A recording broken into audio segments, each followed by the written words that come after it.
Okay, T.B.Photo X1.5 TFX, and welcome back to another video in the Hasselblad lineup. Well, in this installment we're going to take a look at the little bit of expansion that has occurred in the Hasselblad lens lineup that I have acquired so far. Keep in mind, what I try to do here is that I did do this little, combination of Hasselblad photography with one of the most famous agencies that has used Hasselblad camera, or is known for have used Hasselblad equipment in the past, and that is NASA, the National Aeronautic and Space Administration, and most of it was used during the Apollo era, and then in the early to mid parts of the Space Shuttle era, when they also went over to a more small format of 35mm cameras, which was predominantly Nikon from what I've been able to gather. Anyway, I thought we would go over a little bit of the lenses that I've been able to acquire, and a little bit of a secret, it seems, when it comes to Hasselblad lenses in particular. For you guys who are not really in the know, Hasselblad, compared to other lens manufacturers, didn't make their own lenses. They actually commissioned a well-renowned lens manufacturer, or optics manufacturer in general, Carl Zeiss, of then West Germany, excuse me.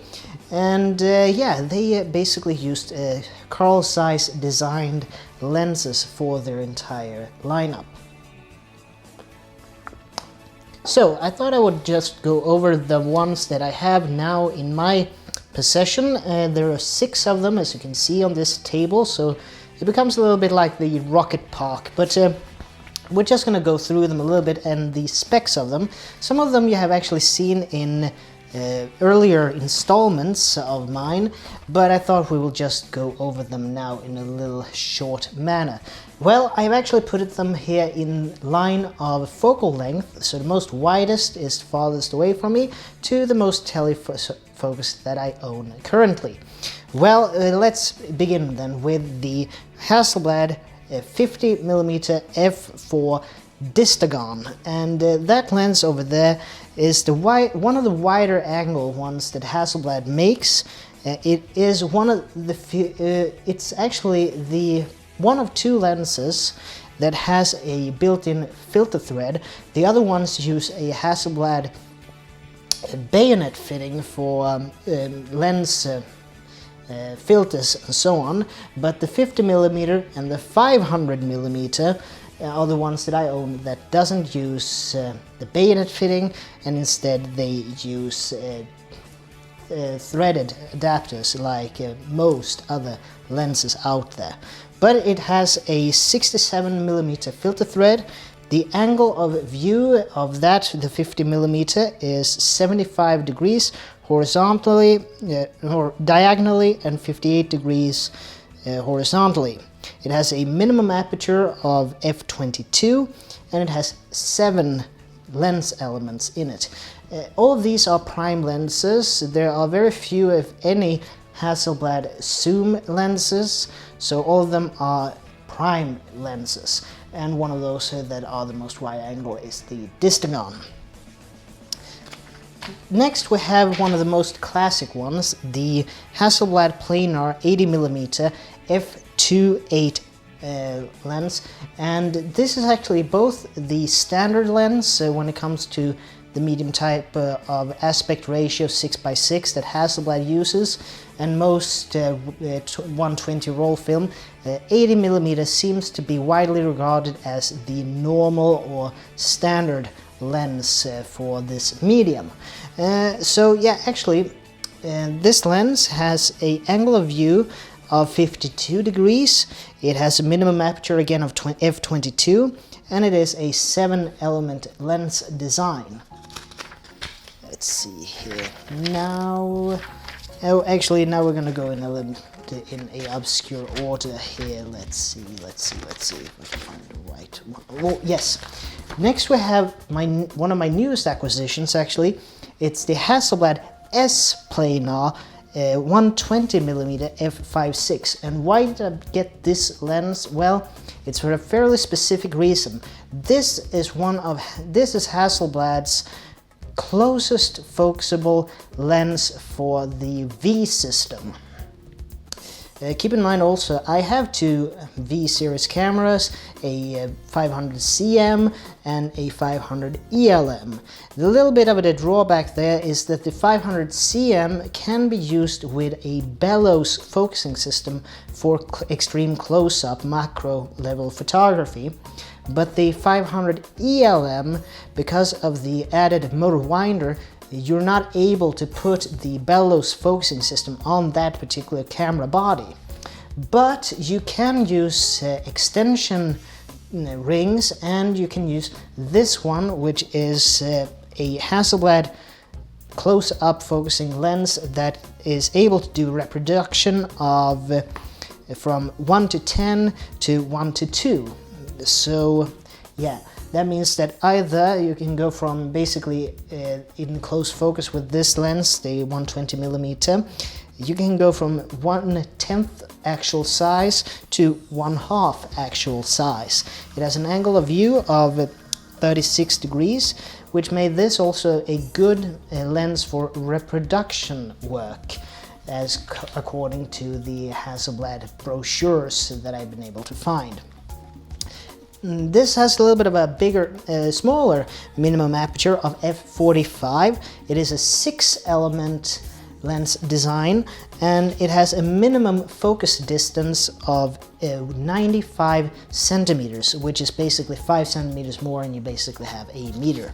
So that's the 120mm. Next after that, we have a lens that I've talked about before in a previous installment. It's the Hasselblad Sonar 150mm f4. And this lens is one of the best portrait style lenses in the Hasselblad lineup, and this model of lens was also used by the Swedish Police Department, National Police, in their helicopters. So aerial photography done by the Swedish police in the film era was basically a Hasselblad ELM with the 150mm f4. So this has an angle of view of 29 degrees, it has a minimum aperture of f32, and it has a 5-element lens design. Okay, now we come to one of the more little special lenses, not basically because of focal length, but by the virtue of the images that this model has been producing. This is the Hasselblad Sonar yet again, but this one is the 250mm f5.6, and this is famously used for the Earth rising shots during the Apollo flights. So this was used by NASA on multiple Apollo missions, excuse me. It was used by NASA on multiple Apollo missions to photograph the Earth rising over the surface of the Moon during lunar orbit. So it has an angle of view of 18 degrees, it has a minimum aperture of f45, and it is a 4-element lens construction. And yeah, let's see here now. Now we're coming to the final one.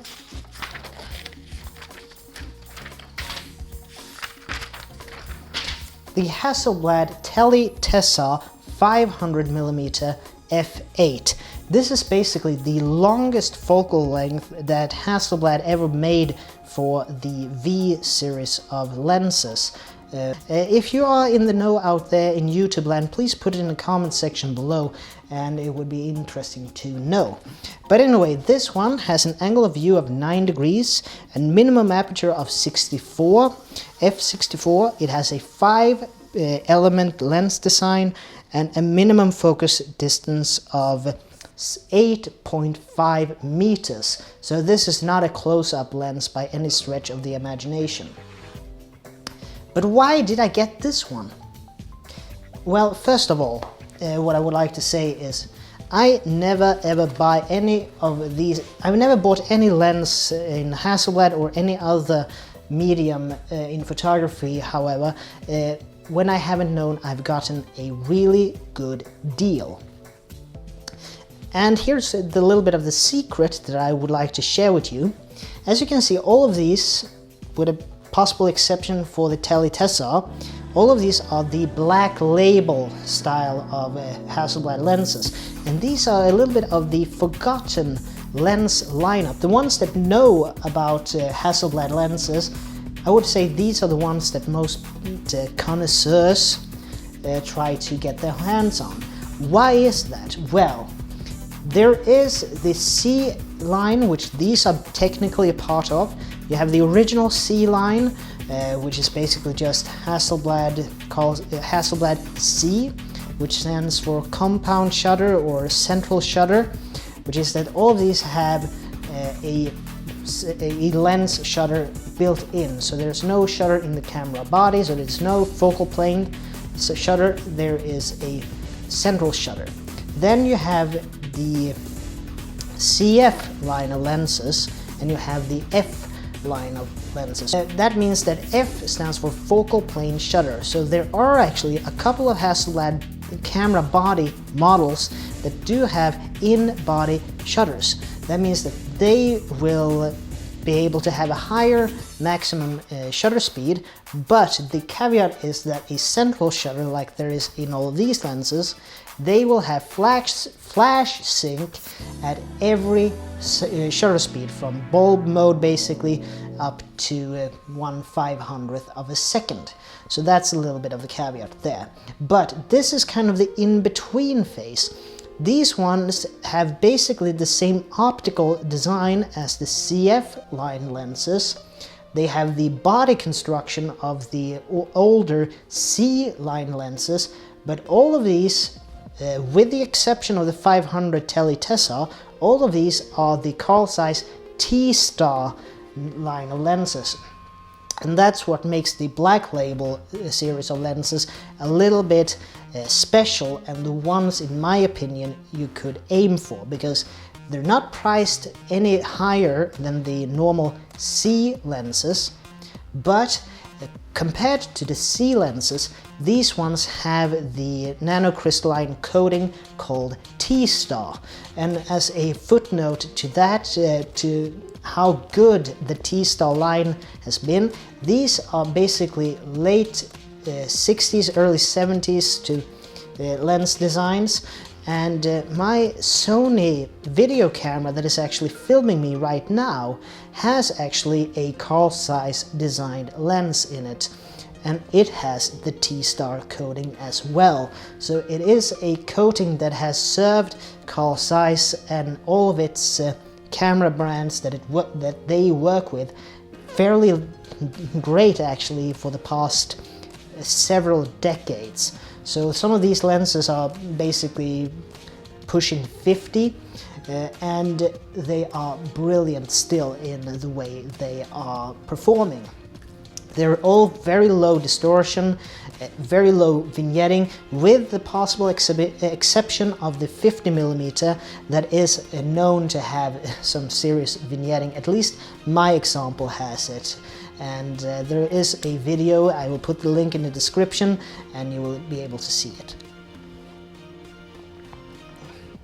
Also, this lens has a particular story, and it didn't really matter for me that this isn't the T-Star version, because this one, the Tele-Tessar 500mm f8, it is extremely expensive with the T-Star coating. This one, on the other hand, is fairly much more inexpensive, and I got a cracking deal for this one.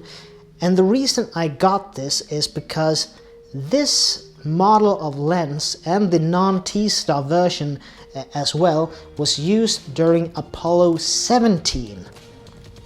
And I actually have some footnotes about that in my little pamphlet here. Let's see, well, yeah, here we go.